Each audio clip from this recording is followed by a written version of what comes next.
We're back. Hello. Hello, everybody. Really glad to be here today. And thanks for watching. Thanks for listening. Whatever platform you're on, we appreciate you checking us out. My guest today is somebody who I've only known for, a few months, but she's impressed me in so many different ways um, with her overall, just her person and who she is. The message that she has in many different messages as a trainer, as a professional who's out there helping people, coaching people, mentoring people, and she's also happens to be an author of this very wonderful book called The Doughnut Diaries. The Doughnut Diaries is something you're going to want to get on Amazon, find it, and buy it. A personal trainer's tale of being every size from 12 through 0. It's a fantastic, well-written, great message, and my pleasure to introduce Rachel Lavin. Thanks for joining me. How you doing, my friend? I'm doing great. It's good to see you again. You as well. We were together, 2, 3 weeks ago down in Greenville doing some VO2 max testing, and I got the replacement part, so now I can test again. Yay! Oh, that was I'll so never fun. drop that again. But Right on. yeah, that was a great day. And that's the Yeah. day actually we got to spend some time together. Also, Angie Miller was with us. Shout out to Hi. Angie. You're awesome. She was with us, and that was a great couple hours just hanging out and talking and learning about you. And why don't we dive in? Tell Okay. us what prompted, I mean, I know, but I want the listeners, the viewers, what prompted you to write this book, The Doughnut Diaries? Well, as we'll learn, this is a very personal journey for me. I have struggled with my own weight my whole life. And even being a female in the fitness industry, it was a struggle. I don't have any other word to use, and it was a struggle. And when I finally decided that I was going to jump off that diet culture roller coaster, I wanted to share my message, but I definitely wanted it to come across as you are not alone. From a place of I've been there too, not in a way where I'm trying to sell you anything. I'm not selling a diet, I'm not selling a workout. I'm just sharing my message. And so that's where how my book came about. Yeah. So tell us more. Um, if we can go into, let's say, this, there's a story behind this, Yeah. and you just shared a little bit about it. But what? Tell us more about it. What's your journey been like, and when? Like, is there a particular time that you can recall? Let's say where the journey officially began. It's like, you know what? Um, I've got to go for this. I've got to go for this physique, this goal, whatever it is. Even if it was towards something you thought would be good, but then when you got there, you're feeling crappy, or the other way too. If you can expound upon that, that'd be fantastic. Of course. Well, I have been hyper aware of my physical being since I was 11 years old. And I've always been on a fat diet. I've always been watching what I ate. I've always been restricting. I've always just been in my own head about my body. And I thought, what better profession to enter into but becoming a group X / personal trainer, because then I can control my body.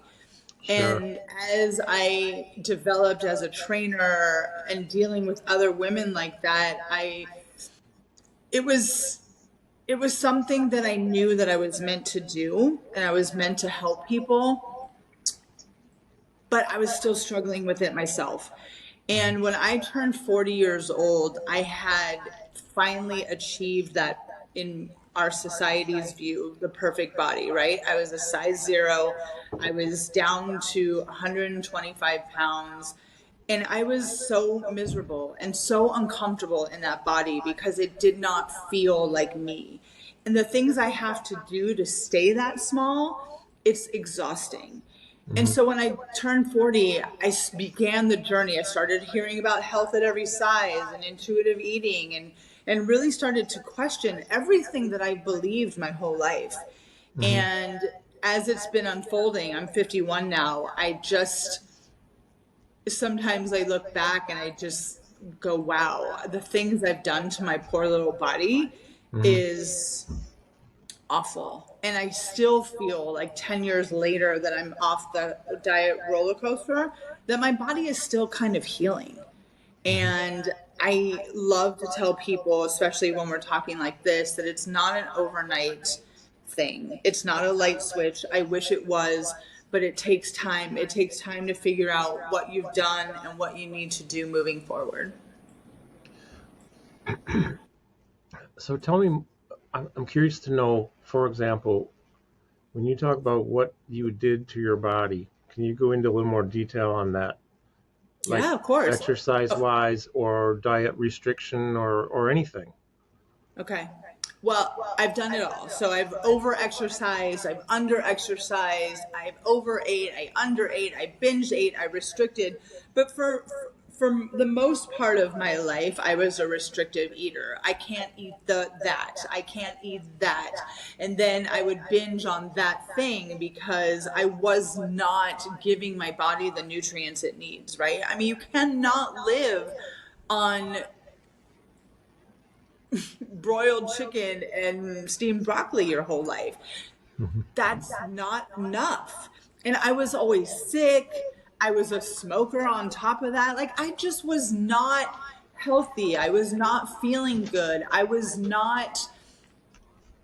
wasn't able to like really have relationships because my brain was foggy all the time. And I just remember, when we talked about me turning 40, the mental exhaustion of all that, all that of almost 40 years, I just had enough. And I just wanted to be my best self. And through figuring out what foods work best for me, for my body, and what types of movement work best for my body, I feel better at 50 than I ever felt my entire life. Do you feel better? I'm just going to ask a more specific question, but like, what about physically, mentally, emotionally? Is it all things? You feel better in all the ways? I do. I really do. Hmm. That's really good because Hmm. sometimes we don't feel so good. That's right. So if you go back That's though, right. let's go back to the restrictive dieting. Okay, Okay. um, how much anxiety lies around that? I'm assuming there has to be some anxiety and stress involved. Just a little. Just a little.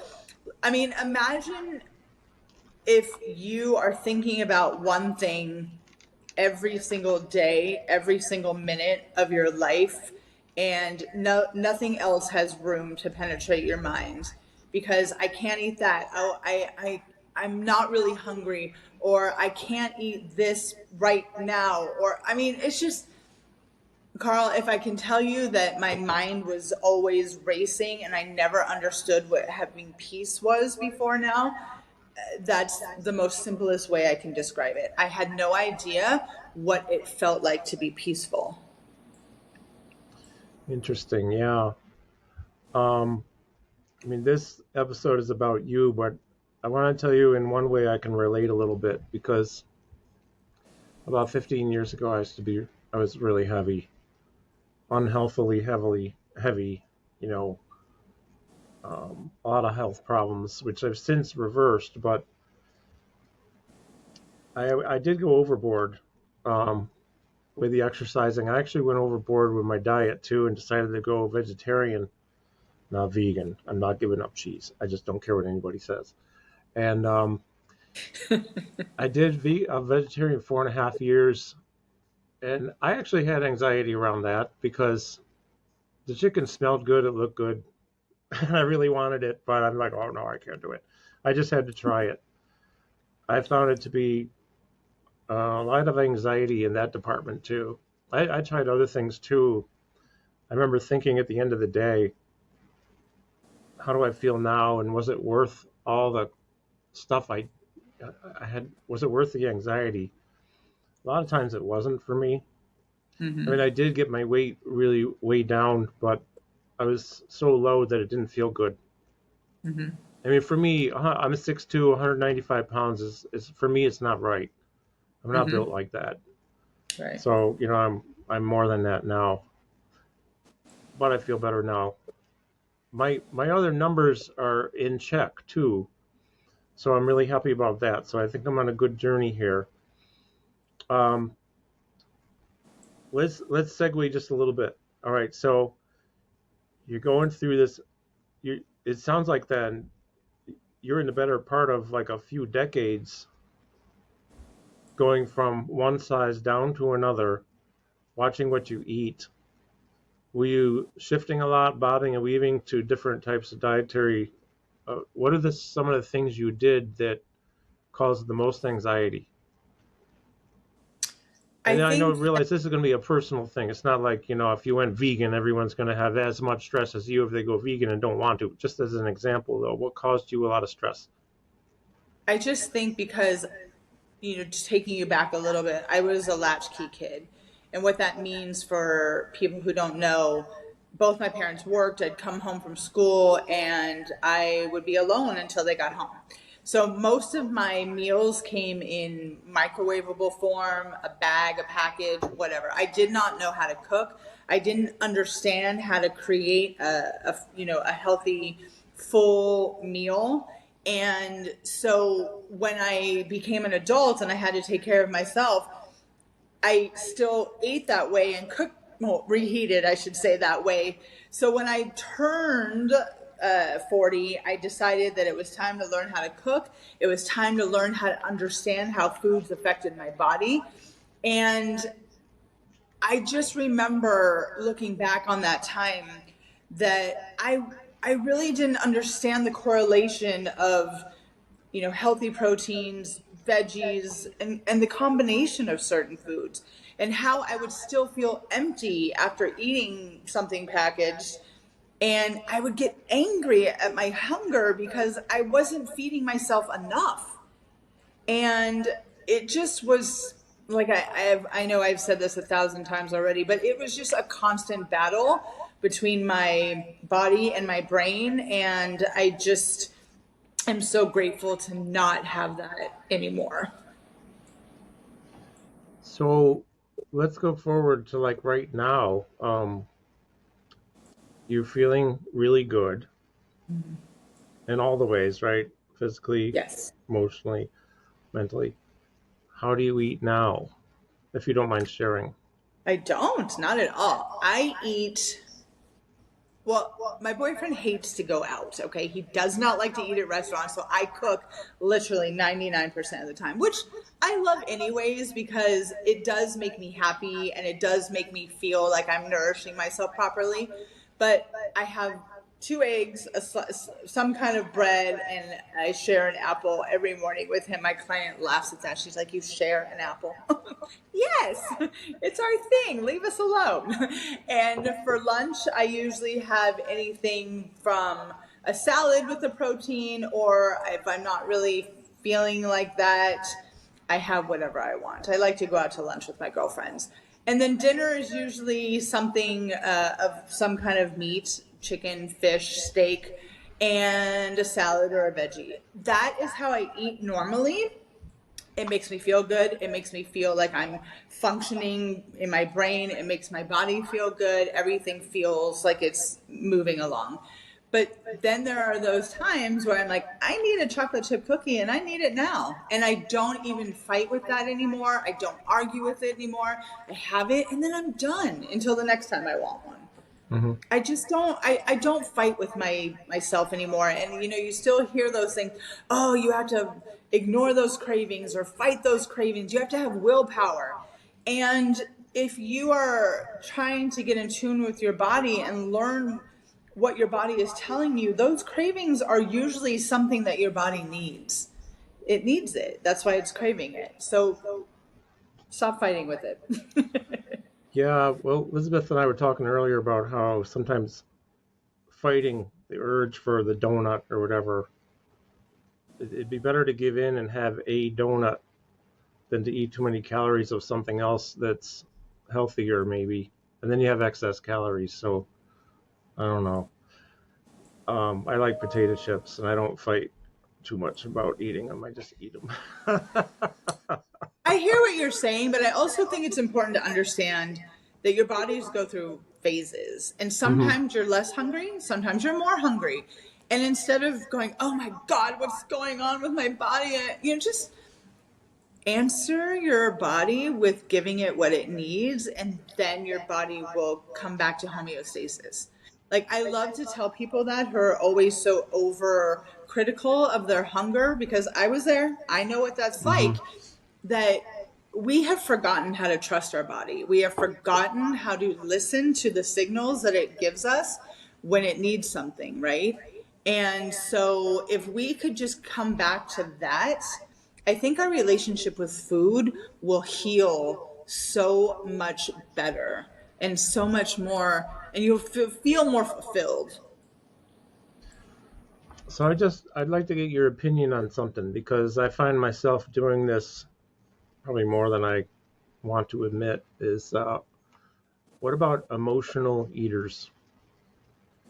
You're stressed, you're depressed, you're sad, you're anxious.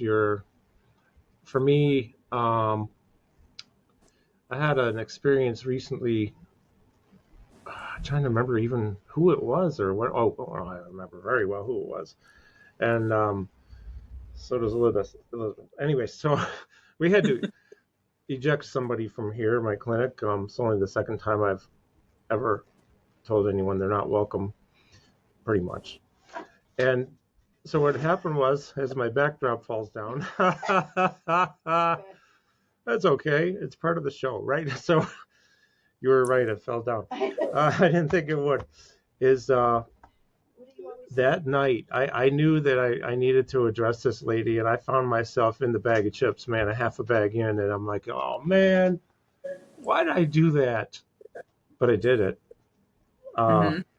do you do you have anything at all to say about that? Because there is a point where that'll be unhealthy for us. I mean, if we're doing it too much, like right, excess stuff coming in, calories, just or it could be sugar. I don't really crave sugar hardly ever, but I want my salt.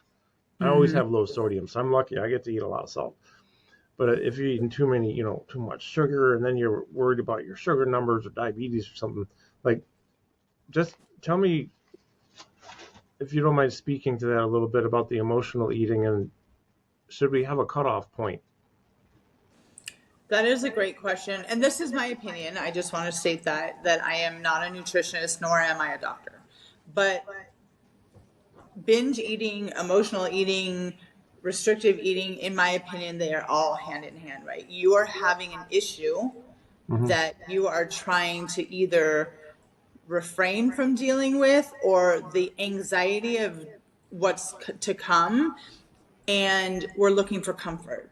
So a lot of us have told ourselves that we are emotionally eating, but I think that if we all start talking about what's going on and what our feelings are and sharing with another human being, that you won't attach that to food anymore.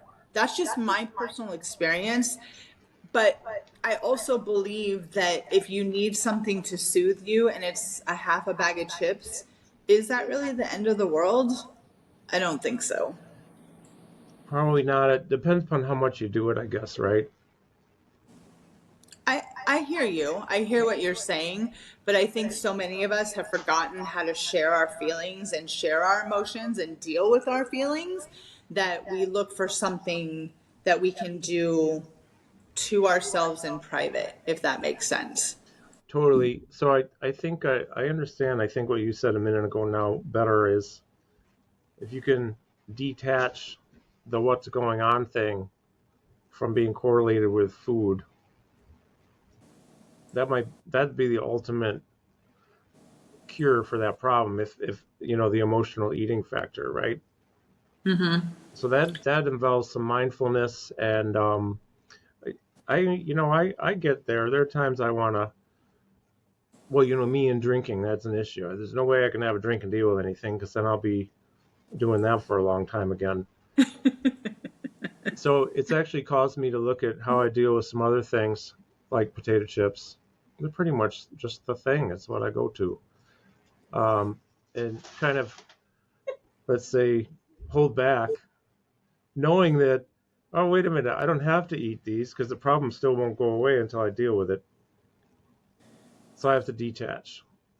But if I Yeah. don't detach, I could be into some problems. I mean, just scientifically speaking, I could be into some health problems like I used to be because I ate so much and I was so overweight. It was horrible. Yeah, but I think for people like you and I who have had that history of weight fluctuation, that we always want to blame the food first, you know? And I think that it's important to understand, just as far as you've come with your drinking, me having to quit smoking or quit doing whatever, it is a crutch. It's something that soothes you. And so to learn how to self soothe yourself in other Yeah, ways, yeah, I hear what you're saying. yeah. I understand that. I agree with that. Um, okay, so we talked about the beginning. We talked about the journey. Yeah. We talked about not feeling good at size zero, right? Yeah. Because we talked about that in person too, but it's also in the book right on the cover too. Um, so at what point? I'm curious to know. Well, you sort of answered this, but let's go a little more detail. At what point, after you decided, like at 40, you decided to make some changes? At what point did you start to feel like I'm a lot more comfortable now than I was when I was 40, whether it was 6 months later or 6 years later? What's that timeline looking like for you in the past? Well, like I mentioned, so we're here at year 11 after kind of having that initial epiphany. And I don't think I stopped completely restricting until about 45, 46. So it has definitely been a healing journey for my body. And I've, the weight that I lost came back. And, but instead of going, oh my God, I have to get it off, I said, you know what? No, I'm just going to move my body that feels good. I'm going to eat foods that feel good. And I'm going to understand how my body processes both those things working together. And my body is going to go through some changes. And I just kind of want to be in the moment and feel it and understand it. And, so here we go back to the high end. And now that I'm settled in my new home and I'm settling in a new place with new friends and a new workout and all that, my body's changing again. And some of the weight's coming off, and that's great. But I'm not putting that much stake in how much my body weight is, if that made Okay. sense. Yeah. Yeah, yeah. Um, I'm gonna ask a question that for me is awkward to ask, but we talked about this beforehand. And then I want to go into some other things about um, lifestyle, movement, and what Okay. you like to do. So let me ask you this. What if you were to go to the doctor and they say, he or she says, you need to lose weight, or your cholesterol is not good, or let's just say there's some type of, or your visceral fat maybe is borderline, and it could be, you could be in danger of some type of, you know, cardiac event or something like that. Just talk to me about that. Sure. Because I what can I actually want to share. do is Go I ahead. want to understand where that comes into, if it would have an influence on changing. Um, any of your thoughts about anything we've talked about up to this point? I will actually share my experience of getting my physical done when I first moved here. Okay. And so, coming out of a pandemic where I rarely left the house, and then I moved to Greenville when I was living in New York City. So, everything about my daily routine changed. So, when I did go to the doctor, my blood pressure was a little high, my cholesterol was a little high, and my weight was high. And the first thing she said to me was like, "Well, we got to get you on a diet and get some." And I said, "Hold on." I said, "What does that mean?" You can't just tell me, eat less, move more. Okay, that's the doctor's mantra. What do you mean? Well, don't eat fried food. Don't eat this. I don't eat those things. So what are you telling me? She's like, well, let's get you on some blood pressure. And I said, lady, listen, you're talking to a person who has been in the fitness industry my whole adult life. So I know that because of what I've been going through the past couple years, I get it. My body is crazy. I need some time to get back on my routine, to get back onto my eating, to get back on my workout, and then let's test my numbers again. We're not doing diets, we're not doing drugs. Let me see if I can do it. And if not, then we'll talk about it. I'm not trying to, damage myself. And I gave myself a year to get myself settled, and everything is back to normal. Everything is good. Everything. So I encourage people all the time to question when their doctor says that. Move more, eat less. That doesn't mean anything to these people who have no idea what's going on internally, right? So yes, that's where that personally hit home for me. I hope that answered your question. It mostly does. So you might have answered this, but I have to ask it anyways, because you have to understand I am a slow learner.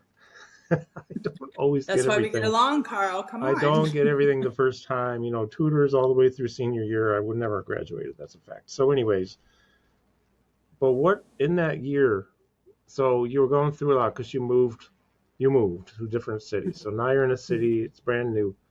What did you do in that year that caused you to have a better physical the next time around? Like, let's talk about dietary stuff. And also, was there anything else? Were you doing any meditation? Were you doing any kind of anything like that? How was your stress level? And what kind of movement do you like? Because I want to talk about that too. We all have what we like. Yes. I think what was happening during that year right after that physical where she wanted to put you on a diet and all that? I was experienced a lot of panic attacks when I first moved here. And that was something very new for me because I had never really felt that before. So yeah, I mean, I love to say I meditate, but the truth is, like, I'll do it for 2 weeks and then I won't again. But it does make me feel good. But I also came back to kind of my center of who I am and what makes me happy and what makes me feel good. And honestly, working out for me is my therapy.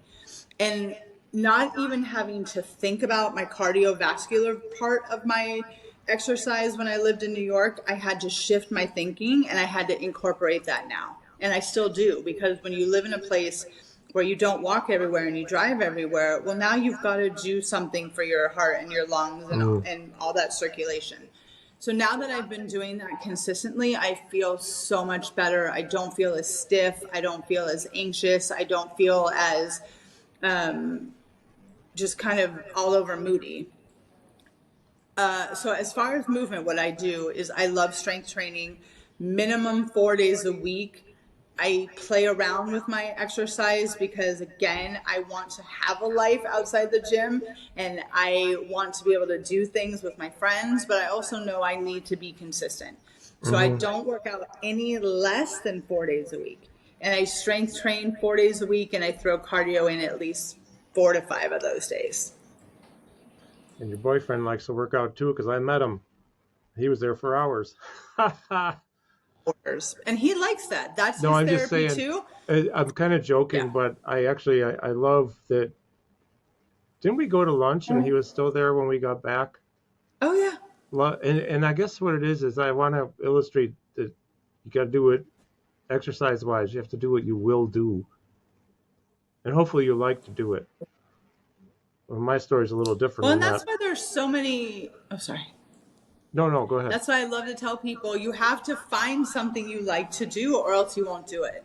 And that's the beauty of movement. It doesn't have to be inside of a gym. It can be in a pool. It can be on a trail. It can be in a lake. I mean, you really can move your body in thousands of different ways. And when, I always suggest try 10 things and whatever sticks, do that. Moving your body is what we were created as humans to do, right? And it's That is not true. just to have muscles or to be skinny. I need to be able to climb up a ladder to put my groceries away. I need to be able to squat down to pick up, dog poop. Like, I have to do these things. And Mhm. what better way to train my body functionally so I can have a better way of life? Well, I definitely agree there because uh, I won't do stuff I don't like, except there is an exception. In the workouts I do with my daughter at the gym we go to, partially it's because she's there and holds me accountable, Mm-hmm. and they tell me what to do, and I just do it. So you And don't have to. it works. It works. I always feel better afterwards. But otherwise, I won't really do too much. So for me, that's what works. But I always tell people, you got to find something you like to do and do it. If you find two things, do two things. But we were designed to move. Harvard professor, medical school professor, best-selling author John Rady. It's one of the first thing he talked about in my interview with him a few years ago is humans were designed to move. We just don't need to as much anymore because Yeah. DoorDash can bring us our food. We can pay bills on our phone through apps. I mean, it's so easy. I Automation is know. the best in some ways, but it's taken that. And were you in Manhattan? You were in New York City somewhere, right? Yeah, Yeah. you can walk everywhere faster than you can drive. Take the subway. So now you drive because you don't want to walk 2.5 miles to the grocery store, probably, right? It's a little Um, further, but yes. okay, yeah, sure. So we talked about what you did during that year. I'm going through the back cover of the book here Yeah. because I was looking at find ways to adapt self-love into your routine. Talk about that for a minute if you don't mind. Not at all. I think one of the harshest things I had to come to terms with throughout that whole discovery was how horribly I spoke to myself about myself. It was a constant barrage of you're fat, you're not lovable, you're not, I mean, just constant. And I really had to become aware of that and start speaking kindly to myself. And I share all the time that saying these things out loud, knowing that I wasn't going to believe them initially, was tough. It was really tough, but I stuck with it. And I think that once I realized how much I was not showing myself love, that's the person I was putting out into the world. And I wanted love so bad, and I was looking and looking and looking for it with other people, with my girlfriends, with men, with my parents, whatever. And I realized I was not doing it for myself. So that was a huge lesson that I learned in this entire journey, was how to love Rachel, how to respect myself, how to speak kindly to myself, and how to take my power back. Why should I care what you think of my body? Like, why should I ask you if I'm fat? Like, it's none of your business. So I stopped doing that too. It's probably a good thing to do. Yeah, I'm thinking about a lot of things here right now. I like that statement a lot. What I was thinking before we sign off, is what advice, if you have a takeaway message, and I know you do because you wrote the book on it, and I know you are helping people with this. These last two bullet list things I really love. Realize that movement is the ideal way to show your body love and learn how to talk about your body with acceptance and love. So if you combine those two things together, it's really powerful. If you were going to give a takeaway message around all the things we're talking about, but especially those two things right there, because I think those are so important. Well, everything is acceptance and love, and movement being an ideal way.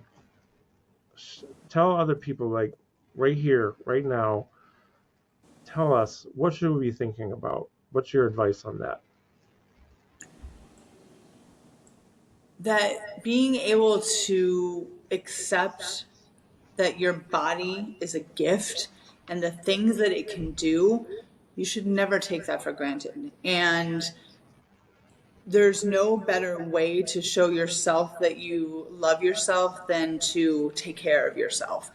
And that's what I mean by that. Moving your body every day in some way, shape, or form, nourishing your body with foods that make you feel full and healthy and energetic, and getting the kind of rest that you need. It's okay to take a day off from everything. Getting a good night's sleep, all of those things is the utmost way to show yourself love and respect. And your body will respond in kind. You don't get sick, your stress levels stay, here.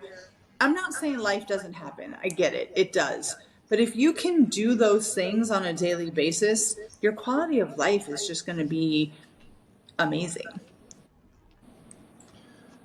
Yeah, I think that was really well said. It's a really important message because I still find myself, well, not the past couple weeks, out of 62 years, out of the past, what, 3 weeks or whatever, since I came back, especially, I'm finding me time. I'm doing my exercise.